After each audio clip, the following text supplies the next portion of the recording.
Ladies and gentlemen, welcome back to another video by yours truly. I just woke up from the fattest nap and I've had power creep on my mind all day, and I've been asking myself, are there any issues with power creep inside of a gacha game? What are the good things? What are the pros and cons? Should people be concerned? And I want to go in depth and have a good discussion with you guys, and as usual provide a good thought-provoking conversation. It's evident that in Honkai Star Rail, it appears at least, every single unit that comes out appears to be stronger than the previous units. And after giving it some deep thought, I think I have a good understanding as to why that may be happening. So let's go ahead and go through a number of variables here real quick. Why do people frown upon power creep in these games in the first place? Let's start off with the funniest reason. The funniest reason people frown upon it is because it's some guy who their character who they spent their hard-earned resources on used to be the strongest, and now they're not the strongest anymore. And so they're pissed off about this. Oh shit, this is horse shit, guys. You're not mad about this. You should be upset. We should be reeling about this. But in reality, this guy's just mad because his character's no longer meta. It's not really that big of a goddamn deal, right? It's gonna happen. I don't think it's a bad thing when your character's no longer the strongest, because I think it keeps things personally more interesting. If the same person was always the strongest character inside of a game, I think that gets a little bit boring. And so for that type of argument, I think it should be dismissed. Who gives a shit? Go cry me a river. But the second reason people look down upon power creep inside of games is because, well, let's just, I guess, pertaining to gacha games in general, what happens is the newer characters keep getting stronger and stronger, and the older characters are staying the same. But the difficulty level and the dynamic and overall progression of the game is rising, right? But those older characters are staying down here. And you've spent your hard-earned resources on these characters who were at one point strong enough to keep up with the pacing of the game, but now they're falling off. And it's evident that this is a tactic utilized by gacha companies to pressure you into spending money if you want to continue playing their game at a comfortable level. And this is where it becomes problematic, and you definitely should be concerned if this is happening inside of a gacha game that you are playing, because this is a bit of a scumbag tactic. They're basically just trying to milk you dry and keep you spending money in order to play their game. So is that happening in Honkai Star Rail? No shot, not even close actually. The difficulty level of the game is, I definitely believe it's rising, but they're also dropping a number of support. We're getting the tools in our arsenal known as support units to essentially make any unit in the game effectively strong. And if they drop any challenging content, such as the Swarm simulated disaster, they're combating the older characters who aren't as strong as the newer characters by throwing in gacha elements of buffs to pretty much make even the most weak sauce character in the game perform well, such as Natasha. You've seen people solo the Swarm universe with a goddamn Natasha. And that's because even though it's the hardest content in the game, they've combated that by allowing you to pick up buffs to make any character strong. It doesn't matter who it is.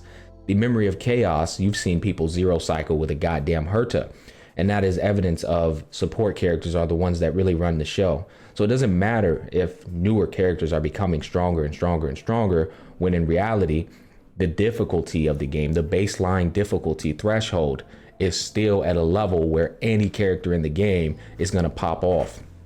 Now, the only people who really complain about these type of things are meta slaves. Meta slaves, again, are pissed off because their characters are no longer at the top of the meta. For me personally, I enjoy the meta because I am a competitive person. And so it doesn't matter to me who's the strongest and who's the weakest. I just want to make sure that I'm using the most effective tactics available to compete with people who play this game on a sweaty level. But other than that, it doesn't matter that power creep is occurring, because it keeps things more interesting. I love the fact that some newer characters coming out and they're kicking ass, because it doesn't actually affect the overall progression and dynamic of the game, so long as that difficulty level is remaining relatively balanced to the overall characters in the game. And I think the biggest important variable for this is the supportive character. As long as the supports are coming out to supplement everyone in the game, I think, people shouldn't be stressing out so much about this. Now, the next thing I want to delve into that kind of pertains to everything I just mentioned is the peanut butter and jelly cohesiveness between power creeping and indirect buffing. These two here work like peanut butter and jelly. if done correctly, or they can work like oil and water if done incorrectly.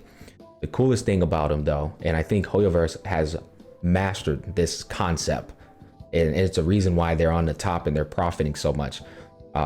When you use these two correctly, you can balance a gacha game, and you can even tailor it in a way where you're always making sure characters are the strongest or giving off the illusion that they're the strongest when they're being promoted. So for right now, when the newer characters come out, they're just straight up strong as hell, right? And then the older characters, they fall down in strength level. But then what ends up happening is they end up dripping in indirect buffs known as units. That's one of them. We'll go over them. Units such that are like created to synergize and benefit a particular unit more well than others, right? Let's say a unit drops that gives you skill points back. That's going to benefit a DHIL, obviously, because he's so skill point hungry, or Xing Shui. And then they have relic sets, new relic sets that drop that are more beneficial to certain units than others. Again, an indirect buff that increases the power level of certain units marginally and other units massively. And then finally, there's the hardest content in the game, where they are changing the elemental synergies to benefit a promotional character, and they're dropping new enemies into the game that are weak. They have like particular intricacies in their kit that are designed to hinder certain units, and that's always going to be on the table. It's a limitless potential for balancing out their game to ensure that no unit is ever going to be safe. And so you have to ask yourself, when you pick up a unit, what is going to give them longevity of value?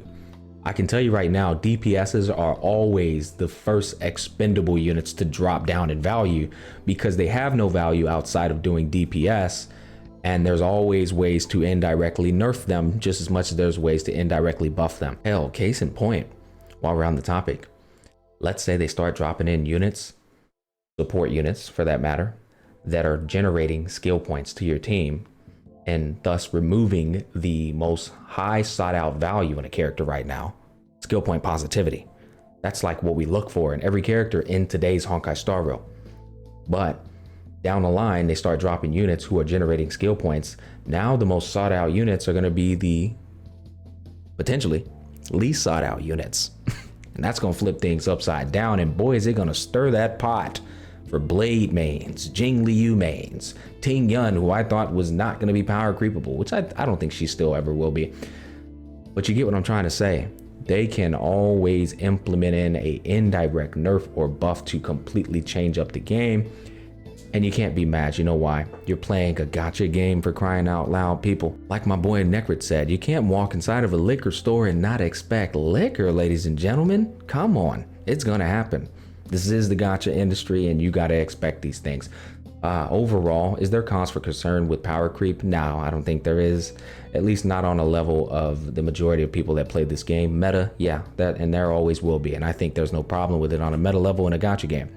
Hell, even outside of gacha games, people have a hard time balancing things. It's just the way it is. There's always that one person who slips through the cracks, because at the end of the day, the more complex and intricate kits that drop, the more that ball of the combat system becomes more and more complex and harder to keep things relatively balanced. Overall, these are my thoughts on the subject matter. Let me hear yours down below in the comments section. Thanks for watching. Stay safe, peace, love, and happiness. Catch you on the flip side.